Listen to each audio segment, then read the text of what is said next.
at 8:30 a.m. Eastern Standard Time.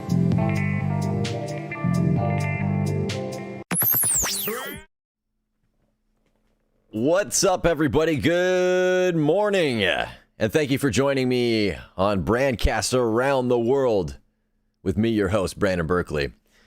Today I'm using a feedback kind of monitor loop so I can hear myself, and it's definitely a new experience because I haven't had a live feedback or monitoring system on the chat before or podcast before. But good morning. Hopefully everybody is having an awesome Wednesday. To be honest, I was checking in the news today, and it might be a good thing, but there doesn't seem to be a whole lot going on in the world, so I think maybe we're going to have a day of peace. I would say that, but you know what?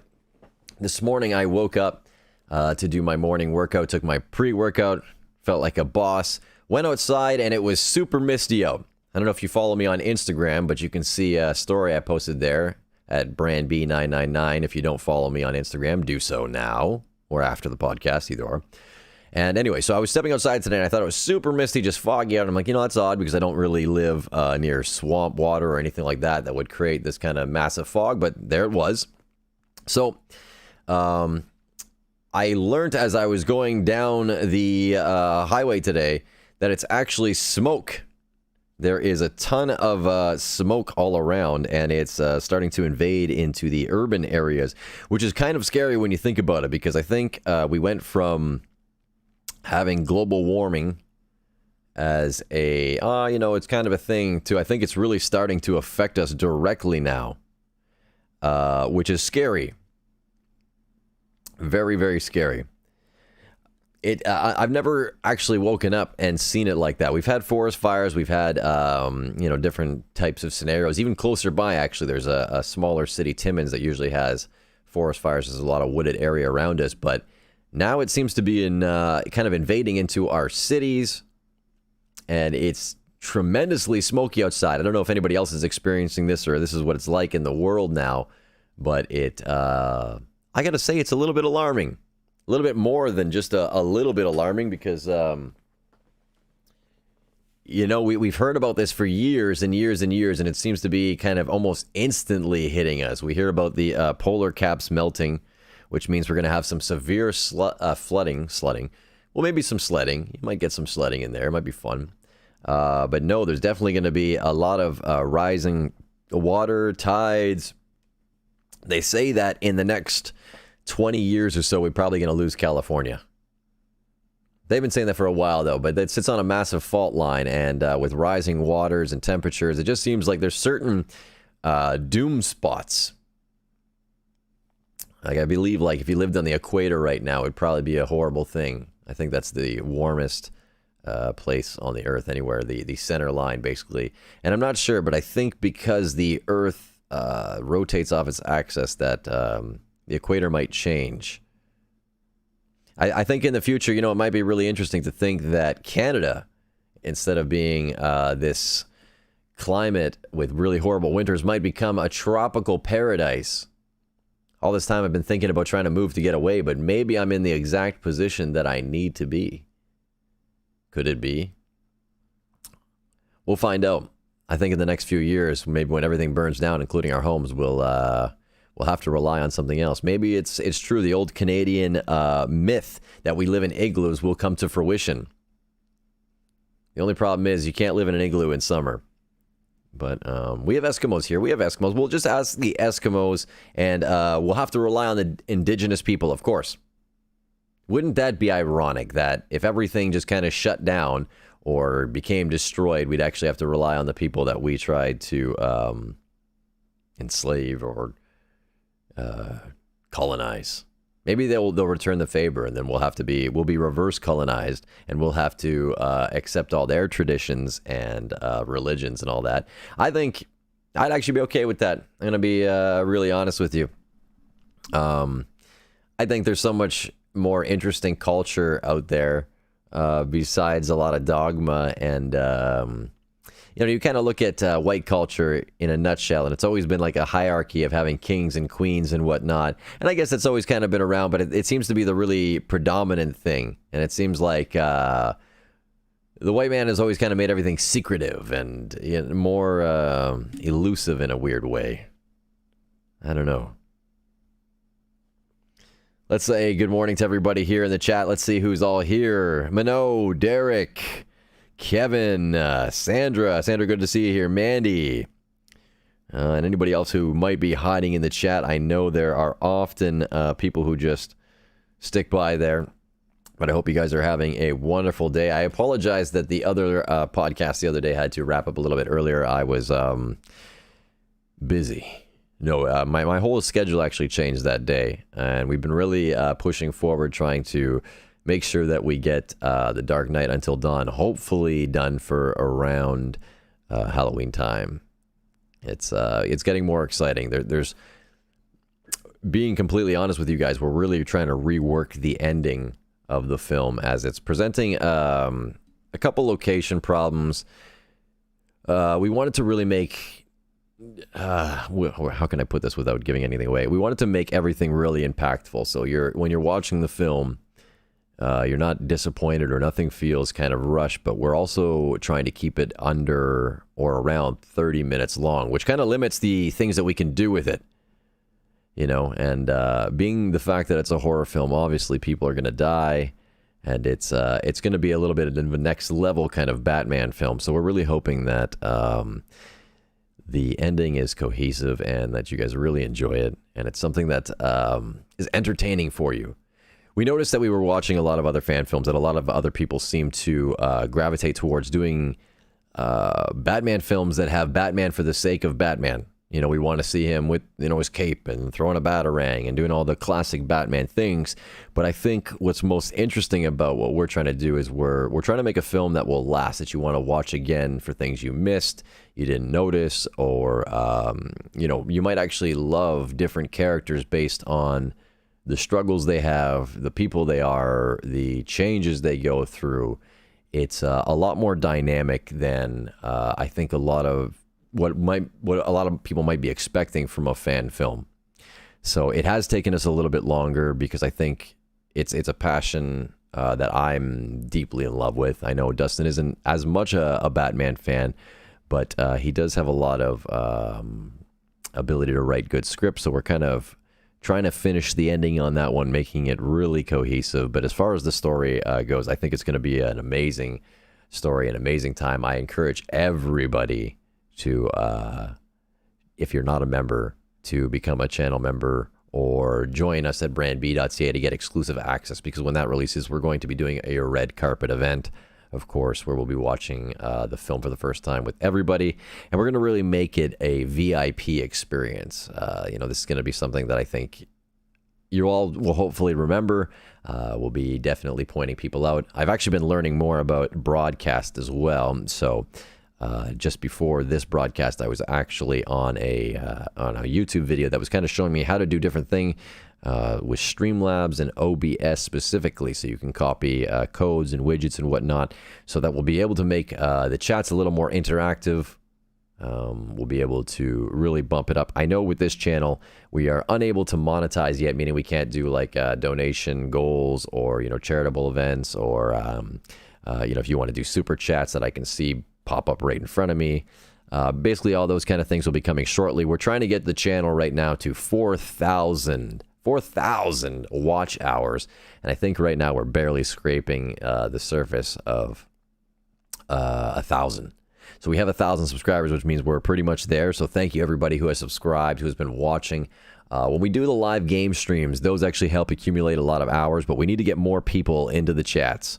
So if you know anybody that would be interested in morning podcasts, interested in some gaming, lots more vlogging coming up, especially as The Dark Knight starts to move forward into production. I think it'll be interesting to see some of the things that we're doing. Right now, the writing and the casting and whatnot isn't as exciting until we get to actual auditions or we can show you things. But we do also want to save some things for the red carpet event, so that you're watching some audition tapes, you're watching bloopers behind the scenes, how we made some things. We probably show you that after the film, because I think people are going to be really impressed and not even realize some of the things that we've done to create this film, like using practicals, very inspired by Industrial Light and Magic, who created Star Wars many years ago. George Lucas created that company, which has become one of the largest visual effects companies in the world. But they actually used to use like models and real practicals, and we are trying to basically superimpose these, either using them on a green screen, resizing them and whatnot, and actually adding them into our film, so we have physical aspects to our backgrounds and whatnot. I won't give away too many secrets, but there are different things in there that I'll see if people be able to catch whether they're real or not. It's going to be a lot of fun, though. There's definitely we're paying a lot of homage to characters that you probably love, maybe some that you hate. We've actually had to eliminate a few again because of the time constraints, and it's really unfortunate because I'm in love with so many villains in the Batman universe. There's so many different stories we could explore and delve into, but unfortunately we don't have enough time. And I've made a promise to myself and to the crew that is on board with this, that I will be only making one Batman film. We will not be making a sequel. Despite how the film might end, there will be no sequel that we will ever do or create for this film. So what you get is what you get, and hopefully you're going to enjoy it. But you get to see me playing Dick Grayson, the former Robin, who is basically taking on the Batman mantle as Bruce Wayne and Batman were KIA, killed in action by an unknown assailant who is basically masking himself as the Red Hood, or we have basically a new Red Hood. It's not Jason Todd, and that's not a giveaway or a spoiler in any way, shape, or form. That will be in the trailer. So you have basically two potential Robins, but like I said, it's not Jason Todd, so who knows? But you have two of these kind of Robin-esque characters. Basically, I feel like, they've grown up. It's going to the next level. Dick Grayson has now come back to Gotham. He was formerly in Bloodhaven as Nightwing, but he's come back to Gotham City, and Bruce is gone. He's in a relationship with Barbara Gordon. They all work for the GCPD, and they're trying to solve this mystery of who exactly is committing these string of murders by taking out most of the major villains by absolutely killing them in the city. But Dick has this kind of internal struggle of not wanting to be Bruce Wayne or Batman or even a vigilante at that point. I think he looks at what Bruce was and kind of despises the idea that, he was kind of taken away from a normal life, and then he has to live with all these things or live with all this pain. And he feels like he's slowly becoming Bruce internally, that he's suffered so much trauma and whatnot, that he's just slowly becoming everything he didn't want to do. So he's hung up his mask, he's hung up all that stuff, and he's picked up a badge, and he's going to be a officer of the law, trying to be as faithful as he can to that. But sometimes, just sometimes, I think there's certain things that the law can't handle, and they're all going to figure that out. There's a whole group of them. You're going to meet some new characters. You'll be introduced to some lore characters that you may or may not know. You might pick up on certain little things, but it's going to be a great treat for Batman fans. There's so much in it, so much. It's a rich story about the Bat family itself, and it's kind of a story of overcoming, and also very realistic at the same time. We didn't want to have the typical superhero wins, superhero overcomes everything, and just, a grand, happy ending. It's going to be a wild ride with lots of shocks, twists, happiness, sadness, excitement, and everything in between. So that's my little rant about that. Appreciate everybody being here and actually listening to that for a little bit. I know that might be somewhat boring, but I promise you it's going to be an amazing film, and there's a lot of work going into it. So I'm just going to look at a couple articles here. I know lately in Canada, we've all been getting our COVID vaccines, which is fantastic. It seems like people are getting vaccinated. There's not a lot of side effects or any negatives that we've seen so far, which is another fantastic thing to hear. Hopefully it's a positive. But they had just announced, I believe yesterday, that they're going to be returning the kids to the schools. And in my opinion, the kids are the ones that will probably spread this Delta variant more so than any adults, because the adults are very adamant on washing their hands, taking care of everything, and making sure that we're doing the right thing. But I think, kids touch everything. They put their hands here, there, they're sticking in the dirt, eating that afterwards, grabbing bugs and munching on them. And, I feel like there's a high potential that we're going to see a lot of cases increasing. I know there already has in Florida. Florida had a bunch of Rolling Loud concerts and whatnot. And yeah, so we're going to see what happens with that. Hopefully things stay safe. Hopefully we don't see a lot of illness in children, especially the Delta variant being a little bit more contagious. I don't know if it's more deadly or whatnot, but hopefully the children don't get sick and they keep okay. Speaking of Rolling Loud in Florida, there's a bit of controversy surrounding a artist, DaBaby. DaBaby was trying to get some promotion, I guess, by getting people to film him during one of his concerts at a festival, and he told everybody to pull out their cell phones, and basically kind of gave everybody an ultimatum and said, if you don't pull out your cell phone when I see a light, you're basically this, you're this, you're this. But then he was saying, he made some homophobic comments, he made some comments about HIV and AIDS, and now it seems that this artist who was on the top of the world doing super, super well has been, quote, canceled, and now is being basically, taken off every single festival, and it seems that that's like a trending thing right now for everybody to remove him. I think he's made the mistake of responding to it. I think the one thing is it's almost like bullying. I think he responded to it too much. The best thing he could have probably done is let it, I know this kind of sounds bad, but like sweep it under the carpet, kind of learn from your mistakes, do better, or make an act that shows that you have learned. I think putting out a statement kind of saying like, it is what it is, I didn't mean, it's kind of insensitive a little bit there. So I know he's going to rebound at some point, but how do you guys feel about it? You think he should have been canceled? Do you think he should be losing his money and affecting his record label and all the other people that work with him and whatnot because he decided to make some ill comments? I mean, I guess, he's representing a team, so his team's got to ride with him. Hopefully they can show him better, shut down his Instagram, because he seems like he's kind of burying himself in a hole right now. It's definitely not the time or day and age to be making those kind of comments. And, I do get it, being a personality that sits on here. Sometimes we say things that we don't even mean to. We slip up with certain things. Especially me. I'm 35. We grew up in a generation where I remember everybody called everything gay. And, it was always a thing to almost use that as a negative connotation. And I remember I disliked it, but at the same point, I've been programmed to say that as well, where I almost caught myself saying it the other day when I was drinking a little bit. It seems like it just kind of comes out as a social norm, which is what a horrible thing, though. So I think we do need to be a lot more conscious. I think we need to kind of give people the ability to learn from their mistakes before we just kill them off and just basically say, how dare you? I think give them one chance, because you're not basically allowing anybody to learn anything. And I think that's a negative. I think you have to allow people to learn, to experience, it's kind of like rehabilitation in a weird way. Like when somebody gets in trouble with the law, they try to rehabilitate them. I think that's the thing, is kind of showing people a different light. And a lot of people grow up with hate and prejudice and whatnot because they're raised like that, and that's the education they're taught.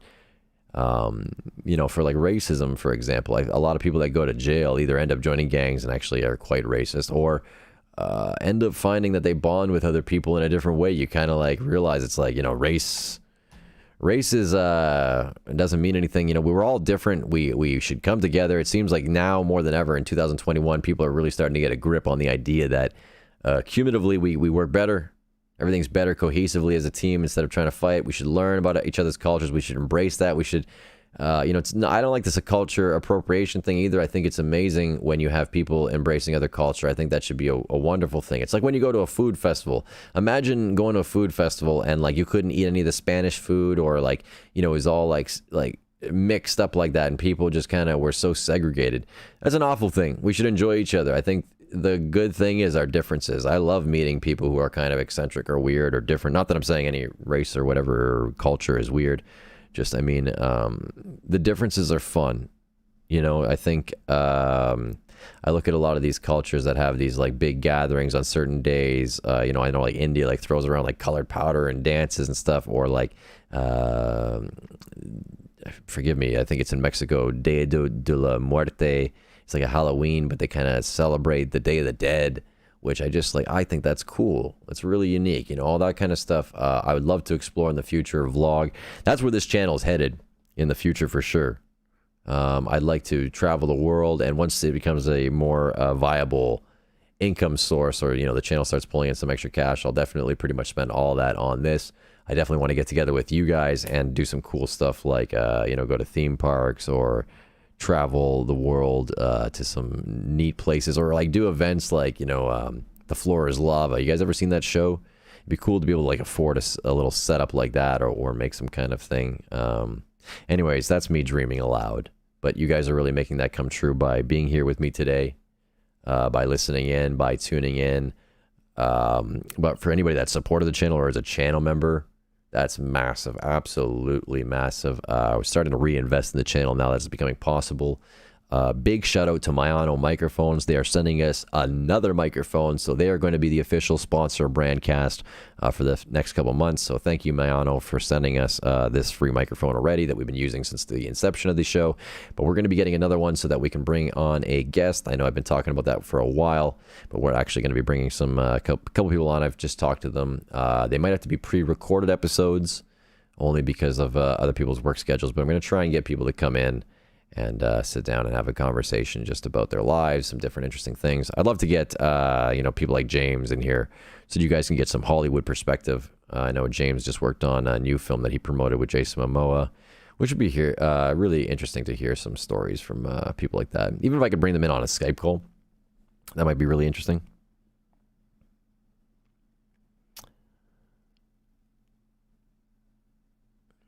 Good morning, Chad. Good to see you in here, Chadwick Gibson. I don't see you often there, so good to see you if you're just popping up.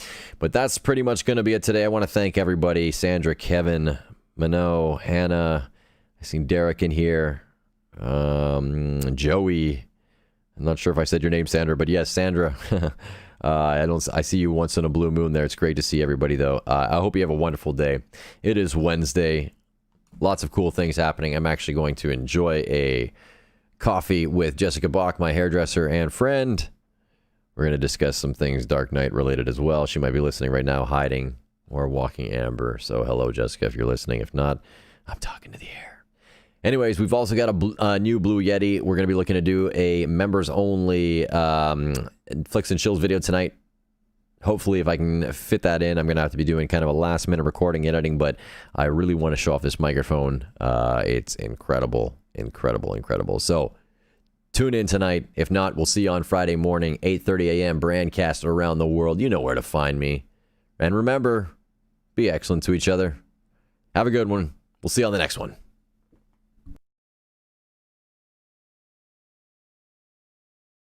You're listening to BRANDCAST around the world. I know you're gonna dig this. I'm telling you, it's real. You're listening to BRANDCAST around the world with me, your host, Brandon Berkeley. Join me every Monday, Wednesday, and Friday at 8:30 a.m. Eastern Standard Time. Brand new! You're listening to BRANDCAST around the world. I know you're gonna dig this. I'm telling you.